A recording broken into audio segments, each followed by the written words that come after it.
मागण्या मान्य करा, नाहीतर विद्यापीठ ठप्प करू, असा आंदोलकांनी इशारा दिलाय। नागपूर विद्यापीठ संयुक्त कर्मचारी कृती समितीच्या नेतृत्वात 14 मे पासून हे आंदोलन सुरू झालंय। 7व्या वेतन आयोगानुसार 10, 20 आणि 30 वर्षांनंतर मिळणारी आश्वासित प्रगती योजना लागू करावी, शिक्षकेतर कर्मचाऱ्यांना 7व्या वेतन आयोगाची अंमलबजावणी करावी, जुनी पेन्शन योजना लागू करावी, अशा प्रमुख मागण्यांसाठी हे आंदोलन सुरू आहे।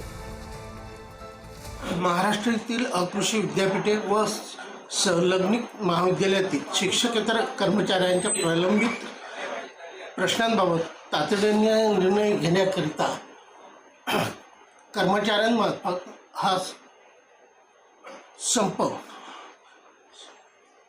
पुकारलेला आहे। आमच्या ज्या महत्त्वाच्या मागण्या आहेत त्या 7व्या वेतन आयोगातील 10, 20, 30 वर्षातील 3 लाभांची आश्वासित प्रगती योजना अकृषी विद्यापीठे व महाविद्यालयीन शिक्षक कर्मचाऱ्यांना लागू करण्याबाबत आहे।